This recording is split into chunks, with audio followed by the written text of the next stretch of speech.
ఓం శ్రీ గురుభ్యో నమ. ఓం శ్రీ మాత్రే నమ.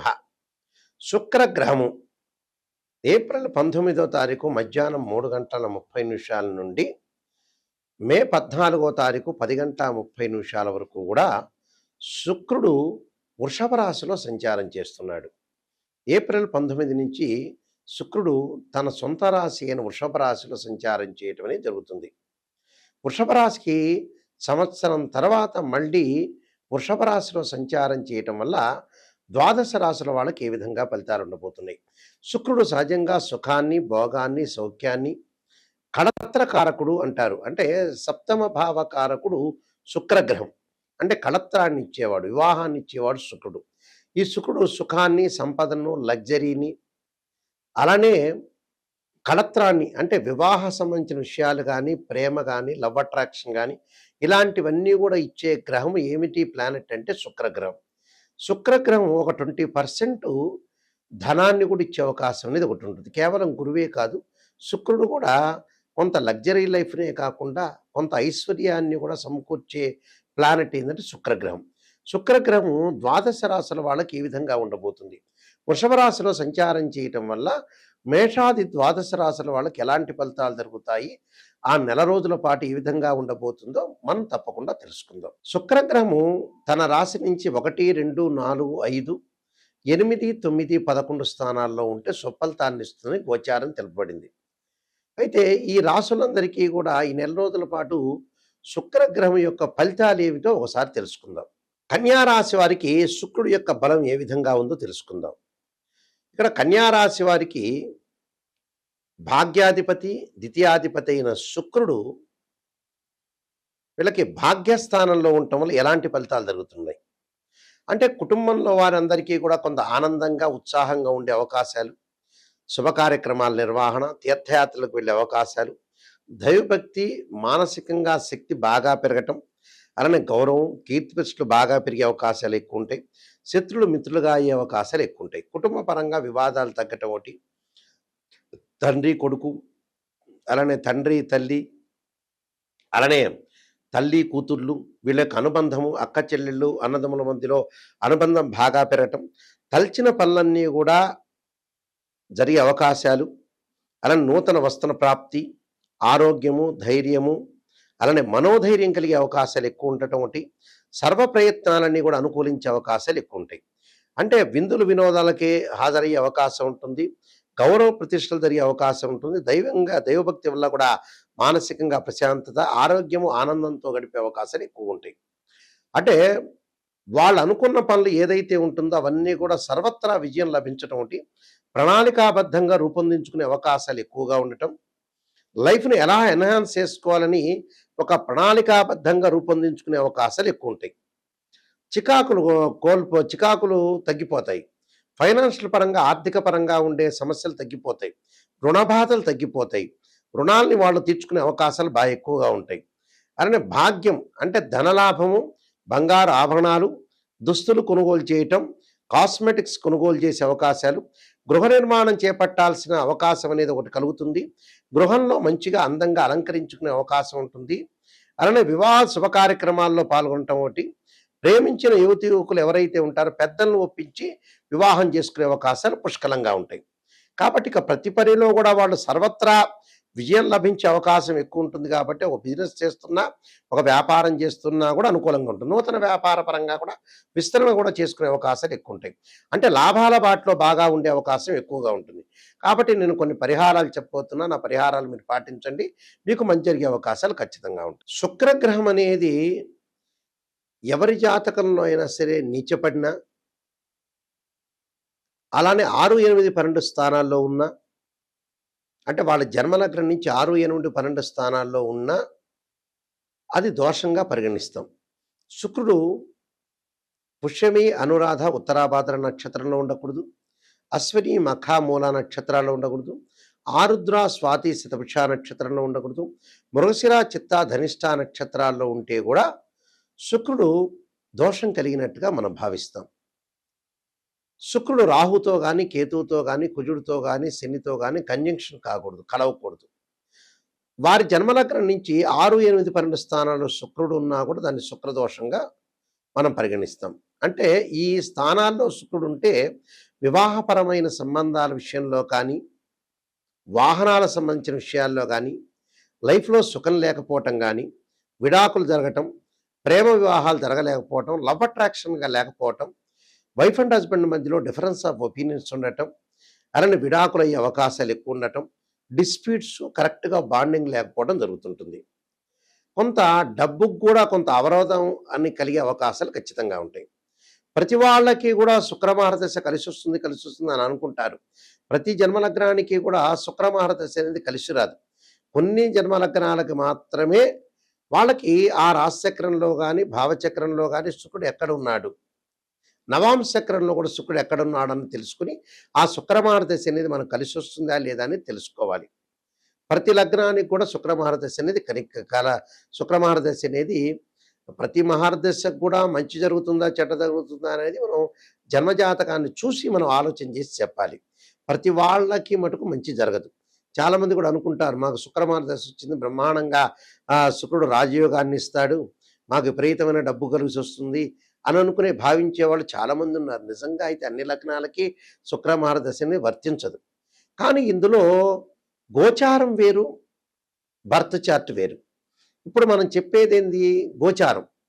గోచారానికి అలానే బర్త్ చార్ట్‌కి లాట్ ఆఫ్ డిఫరెన్స్ ఉంటుంది.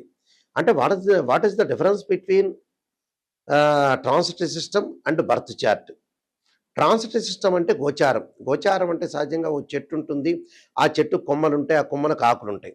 ఆకులు ఎలా ఉంటుంది, రైన్ సీజన్‌లో వస్తాయి. వింటర్ సీజన్‌లో అలానే ఉంటాయి. సమ్మర్ సీజన్‌లో కిందకి రాలిపోతుంటాయి. కానీ వేళ్ళు అనేది బర్త్ చార్ట్, నాటల్ చార్ట్ అంటారు.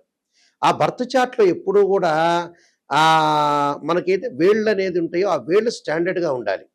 ఆ వేళ్ళు అంటే బర్త్ చార్ట్. అంటే మనం పుట్టినప్పుడు డేట్ ఆఫ్ బర్త్ టైము తీసుకొని ఆ బర్త్ చార్ట్‌ని చూస్తే ఆ బర్త్ చార్ట్ అనేది మనకు అనుకూలంగా ఉంటేనే మన లైఫ్ అనేది అనుకూలంగా ఉంటుంది. గోచారం ఎప్పుడు కూడా 20% మాత్రమే సపోర్ట్ ఉంటుంది.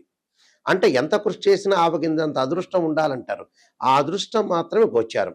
కానీ నిజంగా బర్త్ చార్ట్ చాలా మోస్ట్ ఇంపార్టెంట్. ఎప్పుడైనా తెలుసుకోండి, ఒక బర్త్ చార్ట్‌లో నిజాన్ని తెలుసుకోవటానికి మీరు ప్రయత్నం చేయండి దయచేసి. నెగెటివ్ చెబుతున్నారు గురువుగారు అనుకోవద్దండి. నెగెటివ్‌లోంచే మనం పాజిటివ్ వచ్చే అవకాశం ఉంటుంది. ఓ డాక్టర్ దగ్గరికి వెళ్ళాం. ఆ డాక్టర్ గారు షుగర్ వచ్చింది మీకు చెప్పాలా అక్కర్లేదా? చెబితే ఖచ్చితంగా మనం రెమెడీ పాటిస్తాం. ఓ టాబ్లెట్ వాడతాం మనకు తగ్గిపోతుంది. వాళ్ళు ఆ డాక్టర్ గారు చెప్పలేదు, మీరేదో అనుకుంటారని చెప్పలేకపోతే మనకే నష్టం జరుగుతుంది. కాబట్టి ఎప్పుడైనా సరే జాతకాన్ని చెప్పించుకునేటప్పుడు ఖచ్చితంగా నెగెటివ్ తెలుసుకోండి. నెగెటివ్‌ని పాజిటివ్ చేసుకోవటం ఎలాగా? దానికి ఓ రెమెడీ ఉంటుంది. మనం జాగ్రత్తలు తీసుకోవాల్సిన సూచనలుంటాయి. దాన్ని బట్టి మనం ముందుకు వెళ్ళామనుకోండి మంచి జరిగినట్టే. మనమే నిజంగా సూపర్ స్టార్స్ అయినట్టే. నెగెటివ్‌లోంచి ఎప్పుడైతే పాజిటివ్ చేసుకుంటారో వాళ్ళు నంబర్ 1 స్థాయికి వెళ్ళే అవకాశాలు ఖచ్చితంగా ఉంటాయి. అందులో నో డౌట్ ఇట్. కాబట్టి శుక్రగ్రహం అనేది జాతకంలో ఏ విధంగా ఉండబోతుంది? గోచార పరంగా కూడా శుక్రగ్రహం వల్ల మనకి చెడు జరుగుతుందా? మంచి జరుగుతుందా? అని తెలుసుకోవాలి. ఎందుకంటే ఈ శుక్రగ్రహానికి కొన్ని పరిహారాలు కూడా ఉన్నాయి. శుక్రగ్రహానికి మనకు శుక్రమహారదశ జరిగేటప్పుడు ఏ విధంగా ఉంటుంది? ఆ లగ్నానికి మనం కలిసొస్తుందా లేదా? ఇలాంటివన్నీ శుక్రుడు నీచపడ్డాడా? లేతే శత్రుక్షేత్రంలో ఉన్నాడా? అనేది మనం శుక్రుడితో ఏ పాపగ్రహాలు కంజంక్షన్ అయినాయి ఇలాంటివన్నీ కూడా తెలుసుకోవాలి. వాస్తవం ఏంటంటే శుక్రగ్రహానికి పరిహారం ఏంటంటే మనకి ఒక్కొక్క గ్రహానికి అధిదేవత, ప్రత్యదేవత, అధిష్టాన దేవతలు, అంతరిక్ష దేవతలు కూడా ఉంటారు నిజంగా. శుక్రగ్రహానికి ఏమిటంటే కమలాదేవి అంతరిక్ష దేవత. అంటే కమలాదేవి యొక్క స్తోత్ర పాలనం చేస్తే శుక్రదోషం అనేది తొలగిపోతున్న శాస్త్రం. శుక్రుడికి ఇంద్రాణి అధిదేవత, అలానే ఇంద్రుడు ప్రత్యదేవతలు అవుతారు. అధిష్టాన దేవత అమ్మవారు అంటే శ్రీ మహాలక్ష్మి రాజరాజేశ్వరి. అయితే శుక్రగ్రహము సహజంగా ఈ శుక్రగ్రహ దోషానికి ఇలాంటి పరిహారాలు చేసుకోవాలి. వీలైతే భృగుపాస్పదాస రుద్రాభిషేకం అని, అలానే భృగుపాస్పదాస హోమం అని, వివాహం కాని స్త్రీ పురుషులు ఎవరైతే ఉంటారో వాళ్ళు ఖచ్చితంగా భృగుపాస్పదాస్త్ర రుద్రాభిషేకాన్ని హోమాన్ని చేసుకోవాలి. అలానే వివాహం కాని స్త్రీ పురుషులు ఎవరైతే ఉంటారో అమ్మాయిలు వరపాశుపతాస రుద్రాభిషేకం, అఘోర గౌరీ పాశుపతాస రుద్రాభిషేకం, అబ్బాయిలు కన్యాపాశుపతాస రుద్రాభిషేకం చేసుకోవాలి. సహజంగా శుక్రుడు నీచబడిన వాళ్ళు కానీ, శుక్రకుజులు కలిసిన వాళ్ళు కానీ, శుక్రరాహువులు కానీ, శుక్రశనులు కానీ, శుక్రకేతువులు కానీ కలవకూడదు. సహజంగా ఏంటంటే ఈ శుక్రుడు వల్ల కొన్ని కొన్ని వ్యాపార పరంగా కొన్ని ఇబ్బందులు కలుగుతూ ఉంటుంటాయి. అలాంటి ఇబ్బందులు కలిగే వాళ్ళు కొంత జాగ్రత్తగా ఉండాలి. అంటే ఏ ఏ రంగాల్లో కొంతమందికి ఇబ్బంది కలిగే అవకాశాలు ఎక్కువగా ఉంటాయి. అంటే కాస్మెటిక్స్ గానీ, గోల్డ్ షాప్ వాళ్ళు గానీ, అలానే బట్టల షాప్ వాళ్ళకి గానీ, అలానే హోటల్స్ గానీ, రెస్టారెంట్స్ గానీ, ఇలాంటి వాళ్ళు కొంత జాగ్రత్తగా ఉండాలి. అంటే శుక్రగ్రహం వివాహానికి సంబంధించి దానివల్ల డిసీజెస్ కూడా వచ్చే అవకాశం ఉంటుంది శుక్రుడు బాలేకపోతే. హెర్నియా అని, హైడ్రోసిల్ అని, అలానే ఏదైతే హార్మోన్స్ సంబంధించిన బ్యాలెన్స్ కానీ, నరాల బలహీనతను కానీ, అలానే ఫెలోషియన్ ట్యూబుల్లో, అండాశయంలో కొన్ని మార్పులు కానీ, స్త్రీలకి కొంత సంతాన సమస్యలు కానీ, ఋతు సంబంధమైన దోషాలు కానీ, బాధపడే వాళ్ళందరూ కూడా కమలాదేవిని ఆరాధన చేయమంటారు. వైవాహిక జీవితంలో ఉండే సమస్యలు కానీ, దారిద్ర్యం తొలగిపోవటానికి కానీ, భార్యాభర్తల యొక్క బంధం కానీ, భిన్నమైన అభిప్రాయాలు లేకుండా ఉండటానికి అమ్మవారి యొక్క ఆరాధన చేయండి అంటారు. అలానే ఇక్కడ శుక్రగ్రహం వల్ల కొన్ని ఫోటోగ్రఫీ కానీ, యూట్యూబ్ కానీ, సినిమా యాక్టర్స్ కానీ, ఎంబ్రాయిడరీ కానీ, స్త్రీలకు సంబంధించిన వస్తువులు కానీ, ఫ్యాన్సీ షాపులు కానీ, ఫర్నిచర్ షాప్ వాళ్ళు కానీ, అలంకరణ వస్తువులు కానీ, సుగంధ ద్రవ్యాలు కానీ, సంగీత కళాకారులు కానీ, కవులు కానీ, నృత్యము కానీ, దుస్తులు కానీ, అలానే పూలు ఫ్లవర్స్ అమ్మేవాళ్ళు కానీ, కుట్టు మిషన్లు వాళ్ళు కానీ, నగల వ్యాపారులు కానీ, అలానే న్యాయవాదులు కానీ, అలానే వీళ్ళందరూ కూడా ప్రింటింగ్ ప్రెస్లు కానీ, అలానే పబ్లికేషన్స్ కానీ, కళాకారులు కానీ, సినిమా యాక్టర్స్ కానీ, వీళ్ళందరికీ కూడా ఏంటంటే మొదలగైన వృత్తుల వాళ్ళందరికీ కూడా శుక్రుడి యొక్క బలం ఉండాలని శాస్త్రం చెప్పబడుతుంది. శుక్రుడు ఎలా ఉండబోతున్నాడో మనం తెలుసుకోవాలి. ఆ గోచారరీత్యా అనుకూలంగా ఉండాలి, బర్త్ చార్ట్ ప్రకారంగా కూడా అనుకూలంగా ఉండాలి. నేను కాలసర్పయోగము, కాలసర్పయోగ చంద్రిక, రాహుకేతులు, ఛాయాగ్రహాలు, అలానే పుత్రగణపతి వ్రతము, సర్వదేవతా గోత్రపురులు పార్ట్ 1, పార్ట్ 2, వివాహ మార్తాండము, అలానే వివాహ మార్తాండంతో పాటు జాతక చంద్రిక, ప్రొడక్షన్ ఆఫ్ ఆస్ట్రాలజీ, పుత్రగణపతి వ్రతము, నవగ్రహ దోషాలకి దశమిహా విద్యల యొక్క స్తోత్రాలు, అంటే నవగ్రహాల యొక్క దోషాలు పోవటానికి దశమహావిద్య స్తోత్రాలు పాలనం చేయమంటారు. ఇప్పుడు నేను చెప్పిన శుక్రుడికి అధిదేవత, ప్రత్యదేవత, అధిష్టాన దేవతలతో పాటు అంతరిక్ష దేవతైన కమలాదేవి యొక్క స్తోత్ర పాలనం చేయాలి. ఎప్పుడు కూడా జాతకాన్ని మనం పరిశీలన చేసినప్పుడు కేవలం ఒక రాశిచక్రమే కాదు. ఒక అమ్మాయికి వివాహం కాలేదంటే రాశిచక్రము, భావచక్రము, నవాంశాన్ని పరిశీలన చేయాలి. ఒకరికి సంతానం కలగట్లేదు అంటే రాశిచక్రము, భావచక్రము, సప్తమాంశ చక్రం. వృత్తిపరంగా అనుకూలంగా లేదు, ప్రొఫెషనల్ పరంగా అనుకూలంగా లేదంటే రాశిచక్రము, భావచక్రము, అలానే దశమాంశ చక్రము అంటే D10 చార్ట్ని మనం చూడాలి. మ్యాథమెటికల్ క్యాల్కులేషన్ వేసి ఒక్కొక్క గ్రహము ఎన్ని డిగ్రీల్లో ఉంది, ఎన్ని డిగ్రీల్లో లేరు. సహజంగా ఏమిటి, శుక్రుడికి ఉచ్చస్థానం మీనరాశి, స్వక్షేత్రాలు వృషభ రాశి, తులరాశి, అలానే నీచక్షేత్రం ఏంది కన్యారాశి.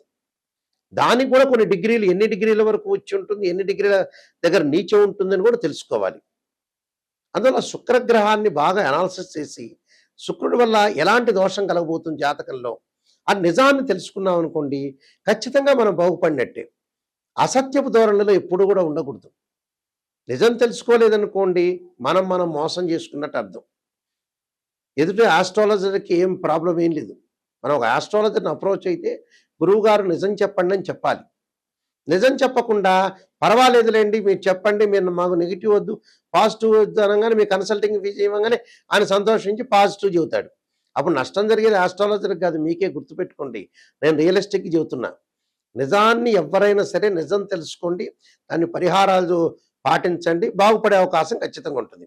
చాలామంది కూడా వస్తారు 70 ఏళ్ళకి గురువుగారు, నాయకంటి గారు ఏం ప్రొఫెషన్ చేయాలి, ఏం డబ్బులు సంపాదించాలని చెప్పేవాళ్ళు ఉంటారు. అనవసరంగా టైం వేస్ట్ చేసుకోవద్దండి. 55 ఏళ్ళు 60 ఏళ్ళు దాటంగానే మనిషి బతకటం బోనస్ మార్కులతో బతకటం. ఆ తర్వాత ఏమి లేదు, రెస్ట్ చేయాలి. మీరు రెస్ట్ చేసుకోవాలి, ప్రశాంతంగా ఉండాలి, ఉంటే సంపాదించాలి, లేకపోతే చాలా జాగ్రత్తగా డబ్బుని యూజ్ చేసుకుంటూ ముందుకు వెళ్ళాలి. ప్రశాంతమైన జీవితం అనేది చాలా ఇంపార్టెంట్ ఇక్కడ. అలానే మా వెబ్సైట్ www.nayakanti.com కానీ www.nayakanti.in చూడండి. నేను చెప్పిన పుస్తకాలన్నీ కూడా రాజమండ్రి మోహన్ పబ్లికేషన్ వాళ్ళ దగ్గర దొరుకుతాయి, అయితే మా దగ్గర కూడా దొరుకుతాయి. తప్పకుండా ఈ పుస్తకాలన్నీ కూడా మీరు చూడండి. ఒకసారి మా వెబ్సైట్ని కూడా మీరు చూడండి. ఆ స్క్రీన్ మీద స్క్రోల్ అవుతున్న నెంబర్ ఉంటుంది, ఆ నెంబర్కి కాంటాక్ట్ చేయండి. నిజంగా జాతకం చెప్పించుకోవాల్సిన వ్యక్తులు కానీ, నిజంగా బాగుపడదామనే వ్యక్తులు మాత్రం మాకు ఫోన్ చేయండి. ఎందుకంటే మా ద్వారా మీరు సేవ్ కావాలి, బాగుపడాలి. కాలక్షేపానికి జీవితం గడపకూడదు. మనిషి జీవితం మనిషి జీవితం తొందరగా అయిపోతుంది. భూమి ఒక సెకను వేగంతో ఫాస్ట్‌గా తిరుగుతుందట ఆస్ట్రోనమీ ప్రకారంగా. కాబట్టి తప్పకుండా నిజాన్ని గుర్తించండి. జాతకపరంగా దోషాలు నివారణ చేసుకొని మీరు ముందుకు వెళ్తే చాలా మంచిది. ఎందుకంటే శుక్రగ్రహం వల్ల స్త్రీలకు కూడా చాలా ఎలాంటి ఫలితాలు జరగబోతున్నాయి. అంటే స్త్రీలకు సంబంధించిన సంక్షేమ శాఖలో కూడా ఏ విధంగా ఉండబోతున్నాయి. ఆహారం అలవాట్లు, కాస్మెటిక్స్, ఫ్యాషన్ టెక్నాలజీ, ఇలాంటి ఇంజినీరింగ్, ఫ్యాషన్ టెక్నాలజీ ఇంజినీరింగ్, ఇలాంటివన్నీ కూడా చూసుకోవాలి మనం. ఫాస్ట్ ఫుడ్, హోటల్స్, వ్యాపారాలలాగా వీడియో షాప్స్, పెయింట్స్, బంగారం, వెండి, డిపార్ట్మెంటల్ స్టోర్స్, క్లాత్ షోరూమ్స్, ఇవన్నీ కూడా శుక్రగ్రహానికి సంబంధించిన కారకత్వాలు అంటారు. ఈ ప్రొఫెషన్ అంతా కూడా శుక్రగ్రహం బాగున్న వాళ్ళు చేస్తారు. ఒకళ్ళు చేశారనుకోండి, బాగలేదనుకోండి, ఆ శుక్రగ్రహం బాగలేనట్టు. కాబట్టి జాతక చక్రంలో శుక్రుని యొక్క అంతర్దశలేంది, దశలేంది, శుక్రుడు ఎక్కడున్నాడు అని తెలుసుకొని ముందుకు వెళ్ళండి. ఆ స్క్రీన్ మీద స్క్రోల్ అవుతున్న నెంబర్ ఉంటుంది. ఆ నెంబర్స్ అన్నీ కూడా నా దగ్గరికే డైరెక్ట్గా వస్తాయి. తప్పకుండా మీరు నెంబర్కి ఫోన్ చేయండి. నిజం తెలుసుకునే వాళ్ళు మాత్రమే నా దగ్గర ఫోన్ చేయండి. మీరందరికీ కూడా మంచి జరగాలని ఆశిస్తూ, శ్రీ పరమేశ్వరుడి యొక్క కరుణాకటాక్షం ఉండాలని ఆశిస్తూ, సర్వే జనా సుఖినో భవంతు.